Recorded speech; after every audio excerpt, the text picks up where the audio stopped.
रखेंगे हम कृतज्ञ भारतवासी, तेरा ये बलिदान जगाएगा स्वतंत्रता अविनाशी। तेरा स्मारक तू खुद ही होगी, तेरा स्मारक तू खुद ही होगी, तू खुद एक अमिट निशानी थी, खूब लड़ी मर्दानी वो तो झांसी वाली रानी थी। सिखा गई पथ दिखा गई, जो उसको सीख सिखानी थी, खूब लड़ी मर्दानी वो तो झांसी वाली रानी थी। वंदे वंदे। धन्यवाद। मैं आज आप सब लोगों का तहे दिल से शुक्रगुजार हूँ कि आप जितने भी लोग आए। इसका मतलब आपके दिल में कहीं ना कहीं अपने भारतीय देश के लिए कुछ ना कुछ विचार है। आप सोचते होंगे कि हम भी कुछ करना चाहते हैं। और शारदा मैम का मैं स्पेशली धन्यवाद कहना चाहूँगी। उन्होंने मुझे एक प्लेटफॉर्म दिया अपनी बात रखने का। मैं और डॉक्टर ग्लैडविन ये प्रोग्राम हम लोग पब्लिक फोरम के साथ स्कूल्स में करते हैं। और मैम के पास रिक्वेस्ट लेके गई कि मैम मैं EDGF के साथ करना चाहती हूँ, क्योंकि मुझे लगता है मैं गायनेकोलॉजिस्ट हूँ तो मुझे ये भी करना चाहिए। और मैम ने मुझे इसके लिए पूरा पॉजिटिव सपोर्ट दिया। मैम के लिए एक श्लोक बोलना चाहूँगी, उसमें बहुत ही गूढ़ अर्थ है और इस श्लोक का मैं दूसरी बार यूज़ कर रही हूँ।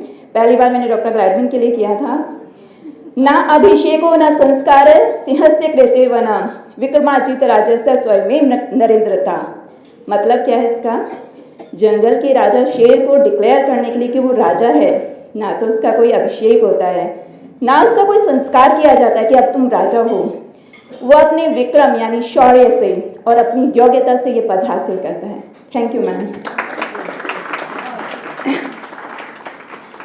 अब बात करते हैं अपने मेन टॉपिक पर, आज़ादी की कीमत।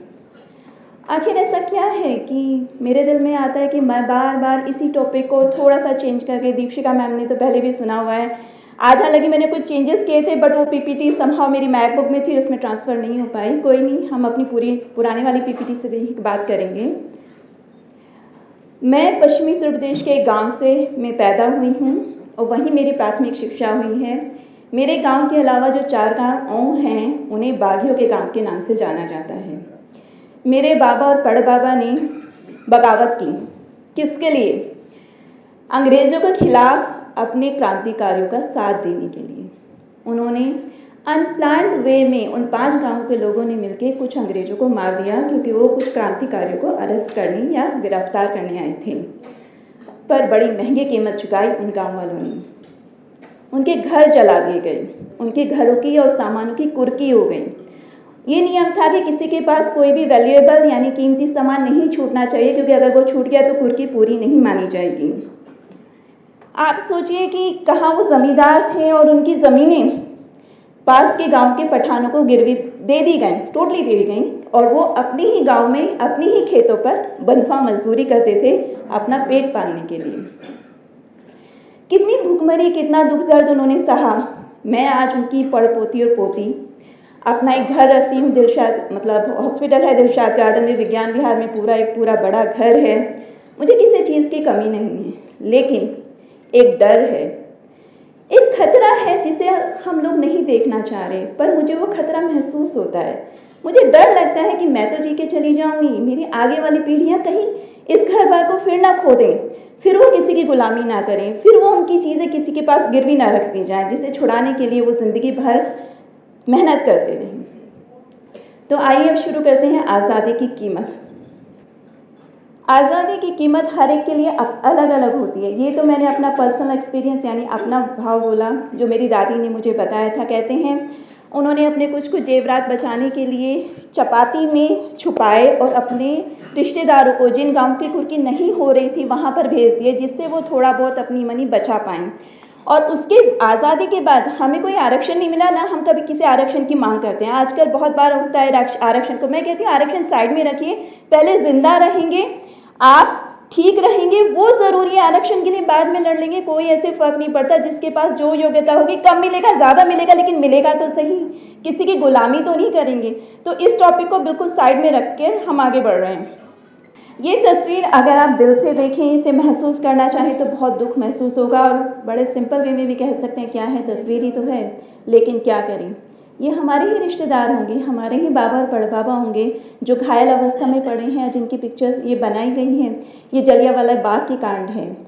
हमारे लोगों ने हमारी आज़ादी को मात्र 75 साल हुए, 75 ईयर्स। हम 200 साल गुलाम रहे।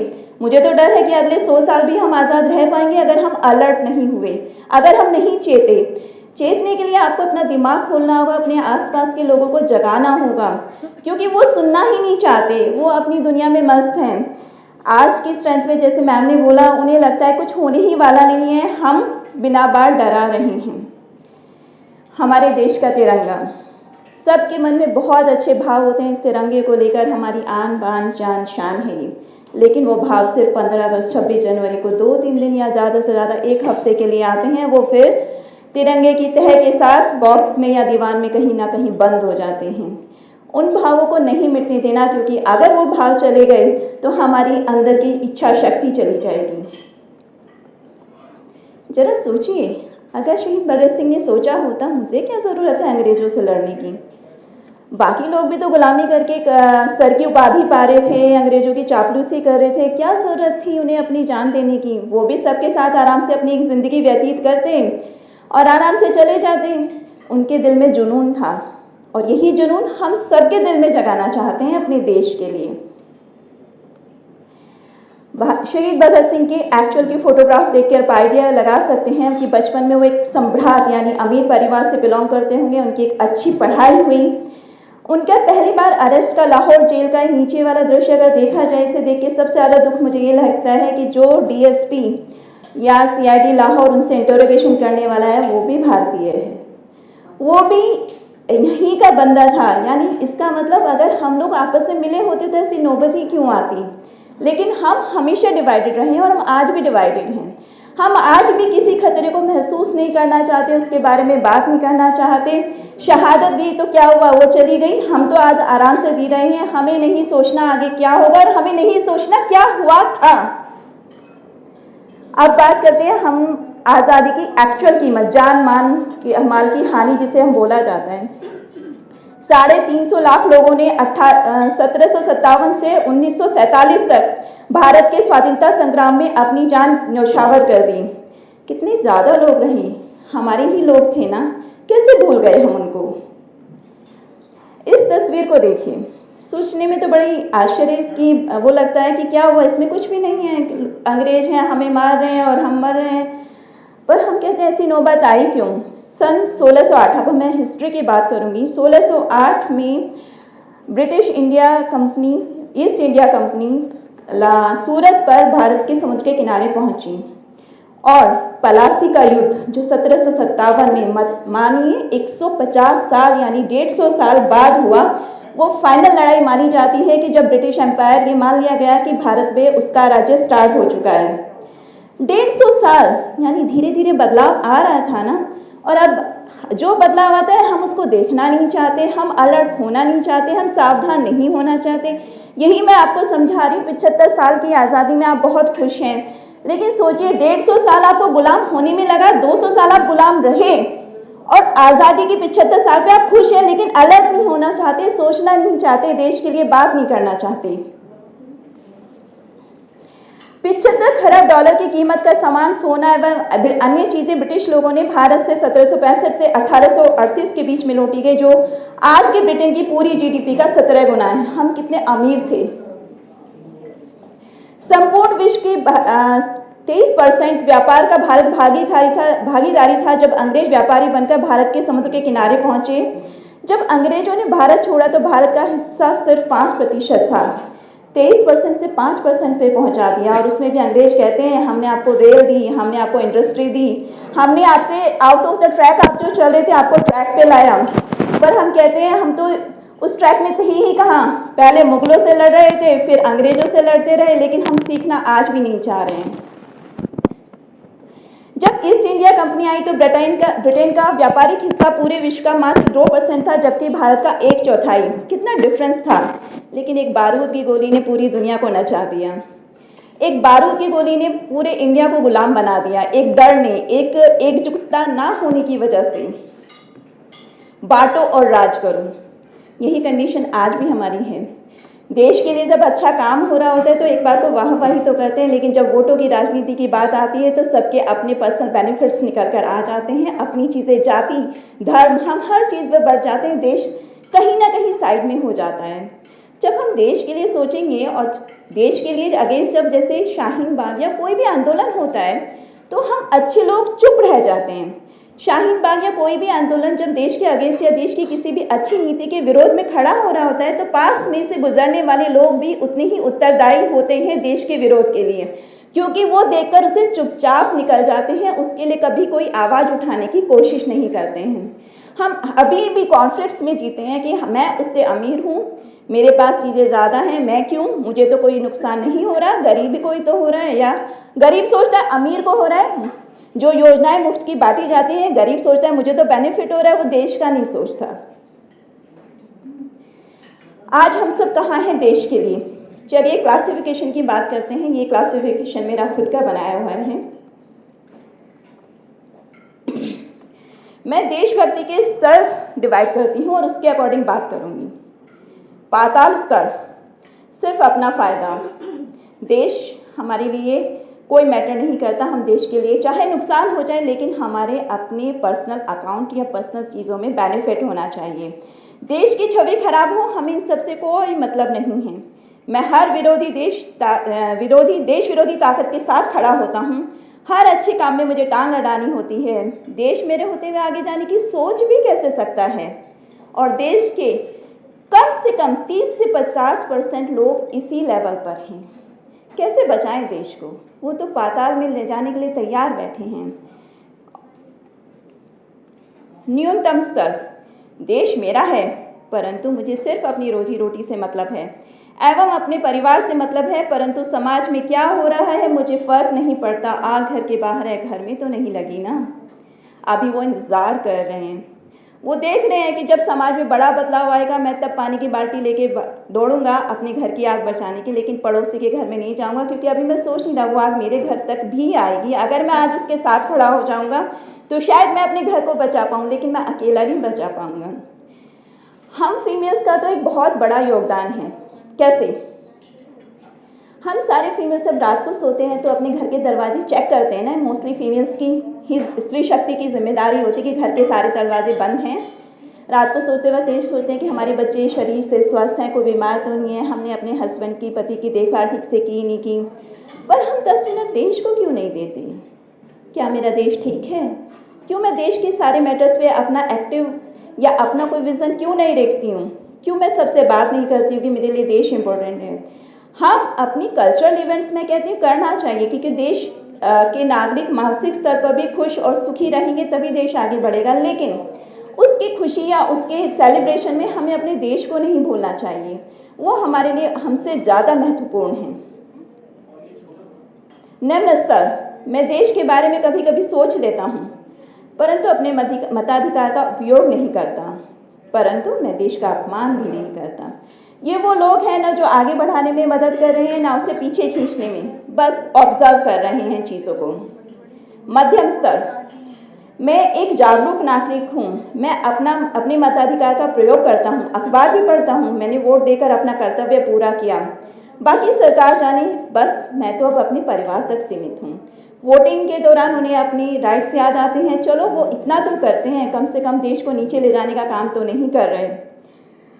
उच्च स्तर, मैं अपने मताधिकार का प्रयोग करता हूँ, आसपास के लोगों को जागरूक बनाता हूँ, सोशल मीडिया का भी उपयोग करता हूँ, परंतु डरता भी हूँ। डर लगता है कि अगर मैंने देश के लिए कहीं बात की या अपने राष्ट्र के लिए कहीं बात की तो लोग मुझे नेगेटिव वे ना ले लें या मेरे कुछ इंटरप्रिटेशन या मेरी इमेज कहीं गलत ना बन जाए, जिससे मुझे कहीं ना कहीं कोई नुकसान उठाना पड़ जाए और मेरा प्रमोशन या बिजनेस में या मेरे फ्रेंड सर्कल में ये हो जाए ये तो एक्सट्रीमिस्ट है आजकल, क्योंकि हम लोगों को कोई अच्छी नज़र से नहीं देखता। वो कहते हैं इन लोगों को तो आदत है देश के बारे में बातें करने की, मतलब एक तरह से आप जुनून समझ लीजिए या पागलपन समझ लीजिए, पर हम देश के बारे में हर जगह बात करना चाहते हैं जहाँ भी हमें मौका मिले।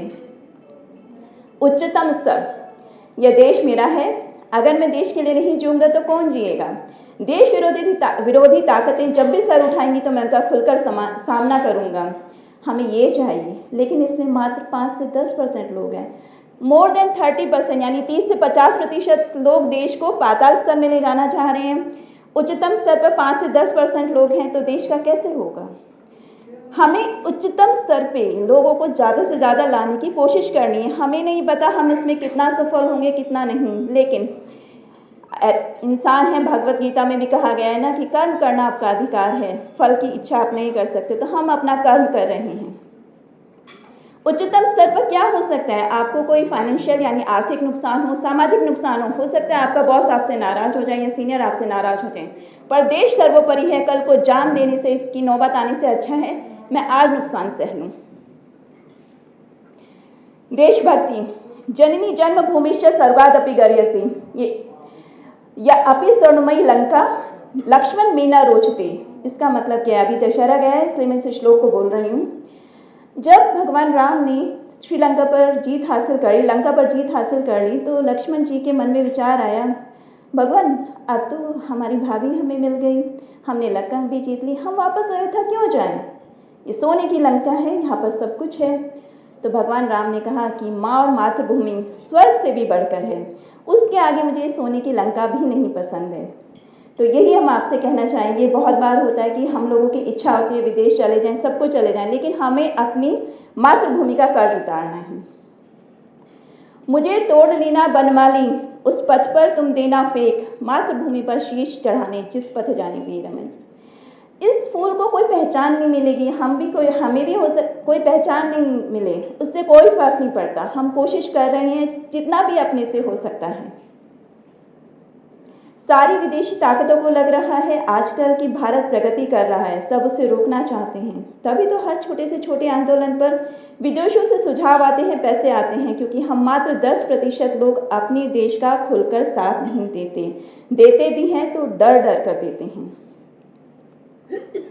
देश का साथ देने वालों की संख्या बढ़ाना हमारा पहला उत्तरदायित्व है।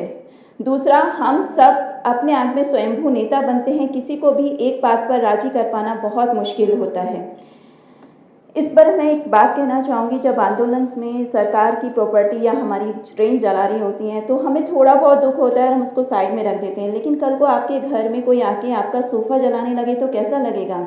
तब तो बहुत गुस्सा आता है, क्योंकि उसमें पर्सनल इंटरेस्ट होता है। हमें लगता है हमारा वो भी तो हमारा नुकसान है। जब बड़े आंदोलन पे या कोई भी नेता देश के लिए कुछ गलत कर रहा होता है तो हम उसमें शॉर्ट टर्म मेमोरी यानी बहुत छोटी सोच या वो क्यों रखते हैं, उसे एंड टाइम पर क्यों भूल जाते हैं, क्यों हम चीज़ों को एनालाइज नहीं करते, उनको सोचना नहीं चाहते डिटेल में। हमारा सीक्वेंस ऑफ इवेंट यानी हम किस तरह से क्या करना चाहते हैं। हम हर एक व्यक्ति के मन में अंतर्मन देशभक्ति का भाव बढ़ाना चाहते हैं। अगर मेरे अंदर देशभक्ति का भाव बढ़ेगा तो फीमेल्स यानी स्त्री शक्ति घर का मूल आधार है, वो अपने बच्चों को सिखाएगी, अपने पति से कम डिस्कस तो करेगी। हो सकता है इनका व्यू अलग हो, लेकिन फिर भी अगर हम कोशिश में रहेंगे तो एक परिवार में देशभक्ति की भावना जागेगी। पारिवारिक देशभक्ति से समाज में देशभक्ति आएगी और देश की प्रगति होगी। सोने की चिड़िया, आप वैदिक काल की अगर बात करें तो 700 before Christ area of 700 year Maurya काल में हमारे चंद्रगुप्त मौर्य हमारे शासक रहे। उस समय हमारा देश सोने की चिड़िया कहलाता था। जानते हैं हम किसी चीज़ को पाने की कोशिश कब करते हैं? जब हम ये लगे कि हमने उसे खोया है। जब हम ये भूल जाते हैं कि ये तो हमने खोया है ना, तो हमें लगता है ये हमारा गोल था ही नहीं, हम क्यों उसके पीछे भाग रहे हैं। लेकिन जब हम ये सोचेंगे कि हम तो ये थे, हम सोने की चिड़िया थे, वी वर द, हम सबसे ज़्यादा अमीर देश थे, तो हम तब बनने की कोशिश करेंगे। यही हम आप लोग को याद दिलाना चाह रहे हैं। हम सोने की चिड़िया थे और हमें फिर से उसी लेवल पर जाना है। हर पारिवारिक उत्सव सम्मेलन पर देश की हिस्ट्री यानी देश की पुरानी चीज़ों के बारे में बात करिए, देश की अभी की स्थिति जो चल रही है, छोटी छोटी प्रॉब्लम्स या छोटी छोटी चीज़ों पर डिस्कस करिए, लेकिन बात करिए। अपने आसपास होने वाली गतिविधि पर नजर रखिए। हम देश की आंखें हैं। उठो जागो और लक्ष्य प्राप्ति से पहले रुको नहीं। हमारा लक्ष्य स्वर्णिम युग का भारत यानी सोने की चिड़िया। लेकिन ये मेरा फाइनल सेंटेंस, इस बार देश को हमें सोने की चिड़िया नहीं सोने की बाज बनाना है। कोई हमें लूटने की कोशिश ना करे, उससे पहले उस पर अटैक हो जाए, उससे पहले उसका सर्वनाश हो। सोने का शेर बनाना है। बाज नहीं, सोने का शेर। चलिए ठीक है, सोने का शेर बनेंगे और दहाड़ से ही दुश्मन दूर भाग जाए, वो सोचे भी ना कि इस तरफ आंख उठा के भी ना देखें, क्योंकि अभी तक जो हमारी भारत की छवि बनी हुई है वो बहुत ही शांत, अटैक ना करने वाले इस तरह से है। चलिए वो तो पॉलिसी अलग हुई, लेकिन हमें देश के नागरिकों को भी तो मेंटल लेवल पे यानी सोच के स्तर पे कहीं ना कहीं इतना सशक्त बनाना है कि वो सोचें कि हाँ देश मेरा है, चाहे आप देश के अंदर हैं या बाहर हैं, देश मेरा है और देश के लिए मुझे सब कुछ करना है। धन्यवाद।